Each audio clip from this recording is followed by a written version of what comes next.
ஓம் முருகா matrimony channel சார்பாக அனைவருக்கும் வணக்கம். உங்கள் மன வாழ்க்கையை மகிழ்ச்சியாக மாற்றிட எங்கள் சேனல் சார்பாக வாழ்த்துக்களை தெரிவித்துக் கொள்கிறோம்.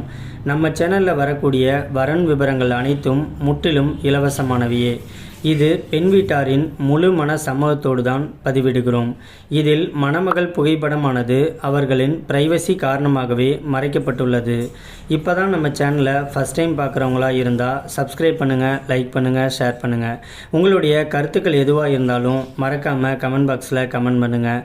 இந்த சேவை முழுக்க முற்றிலும் இலவசமானவையே. சரி வாங்க, இன்றைக்கி இருக்கக்கூடிய சில வரன் பதிவை பற்றி பார்க்கலாம். மணமகள் பெயர் அபிராமி. இவங்களுக்கு வயது வந்துட்டு 38 வயது ஆகுது. இவங்களுடைய ஜாதின்னு பார்த்துட்டிங்கன்னா இந்து சமுதாயத்தில் படையாச்சி உட்பிரிவை சேர்ந்தவங்க.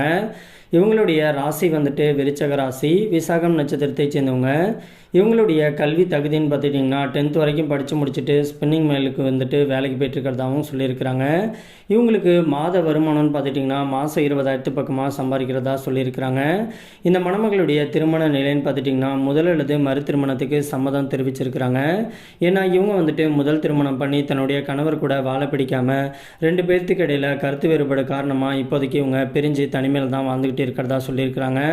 எந்த ஒரு ஆதரவும் இல்லாமல் தனிமையில் வாழ்கிற இந்த மணமகளுக்கு நல்ல ஒரு ஆண்மகன் வந்துட்டு தேவை அப்படிங்கிற மாதிரி சொல்லியிருக்கிறாங்க. மற்றபடி ஜாதி வயதை பற்றிலாம் எந்த ஒரு தடையுமே கிடையாதுன்னு சொல்லியிருக்கிறாங்க. இவங்க ஒரு நடுத்தர குடும்பத்தை சேர்ந்த மணமகள் அப்படிங்கிறதுனால தன்னை மாதிரியே ஒரு நடுத்தர குடும்பத்தை சேர்ந்த மணமகன் கிடைச்சா போதுங்கிற மாதிரி சொல்லியிருக்கிறாங்க. குறிப்பாக மணமகனுக்கு குடிப்பழக்கம் இருக்கவே கூடாதுங்கிற மாதிரியும் சொல்லியிருக்கிறாங்க. இந்த மணமகளுக்கு வந்துட்டு மறுவாழ்வு கொடுக்க போகிறவருக்கு குழந்தை இல்லாமல் இருந்தால் பெட்டராக இருக்குங்கிற மாதிரி ஃபீல் பண்ணுறதாகவும் சொல்லியிருக்கிறாங்க. இந்த மணமகளுக்கு சொந்த வீடு இருக்கிறதாகவும் சொல்லியிருக்கிறாங்க. இவங்க திருப்பத்தூர் பகுதியில் தான் வசிச்சுக்கிட்டு இருக்கிறதாகவும் சொல்லியிருக்கிறாங்க. இந்த மணமகள் வந்துட்டு ரொம்பவே ரெக்வெஸ்ட் பண்ணி கேட்டிருக்கிறதுனால இவங்களுடைய ப்ரைவசி காரணமாக தான் இவங்களுடைய முகத்தை கொஞ்சம் மறைச்சி போட்டிருக்கோம். நேரில் வந்து கேட்டு பிடிச்சிருந்துச்சு அப்படின்னா மற்ற டீட்டெயில் எல்லாத்தையும் கொடுக்குறேங்கிற மாதிரியும் சொல்லியிருக்கிறாங்க. இந்த மணமகளை பற்றி இன்னும் மேலும் சில விவரங்களை நீங்கள் தெரிஞ்சுக்கணும் அப்படின்னு ஆசைப்பட்டீங்கன்னா ஸ்க்ரீனில் தெரிகிற இந்த வாட்ஸ்அப் நம்பரை அணுகலாம். அதுக்கு அடுத்த மணமகளுடைய பெயர்னு பார்த்துட்டிங்கன்னா மைதிலி. இவங்களுக்கு வயது வந்துட்டு 42 வயது ஆகுது. இவங்களுடைய ஜாதின்னு பார்த்துட்டிங்கன்னா இந்து சமுதாயத்தில் கொங்கு கவுண்டர் உட்பிரிவை சேர்ந்தவங்க. இவங்களுடைய ராசி வந்துட்டு மகர ராசி, திருவோணம் நட்சத்திரத்தை சேர்ந்தவங்க. இவங்களுடைய கல்வி தகுதின்னு பார்த்துட்டிங்கன்னா பிஏ பண்ணிவிட்டு வேலைக்கெலாம் போகலை, இவங்க வீட்டில் தான் இப்போதைக்கு இருக்கிறதாகவும் சொல்லியிருக்கிறாங்க. இந்த மணமகளுடைய திருமண நிலைன்னு பார்த்துட்டிங்கன்னா மறு திருமணத்துக்கு தான் சம்மதம் தெரிவிச்சிருக்கிறாங்க. ஏன்னா இவங்க வந்துட்டு தன்னுடைய கணவரை வந்துட்டு இழந்துட்டு இன்றைக்கி எந்த ஒரு ஆதரவு இல்லாமல் தனிமையில் வாழ்ந்துக்கிட்டு இருக்கிறதுனால தனக்குன்னு ஒரு வாழ்க்கைக்கு ஒரு ஆண் துணை தேவைப்படுறதுனால இவங்க வந்துட்டு இன்னைக்கு மறு திருமணம் பண்ணிக்கிறதுக்கு சம்மதம் தெரிவிச்சிருக்கிறாங்க.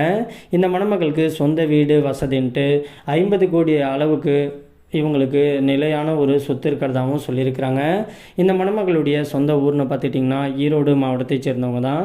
இந்த மணமகளுக்கு மறுவாழ்வு கொடுக்க போகிறவர் வந்துட்டு வேலைக்கு போகணுங்கிற அவசியம்லாம் கிடையாது. தன்னை மாதிரியே படிச்சுட்டு ஒரு ஸ்மார்ட்டாக அழகாக இருக்கக்கூடிய ஒரு நல்ல குணமிக்க கணவர் கிடைச்சா போதும் அப்படிங்கிற மாதிரி சொல்லியிருக்கிறாங்க. மற்றபடி ஜாதி வயதை பற்றிலாம் பெருசாக எந்த ஒரு அபிப்பிராயமும் கிடையாதுன்னு சொல்லியிருக்கிறாங்க.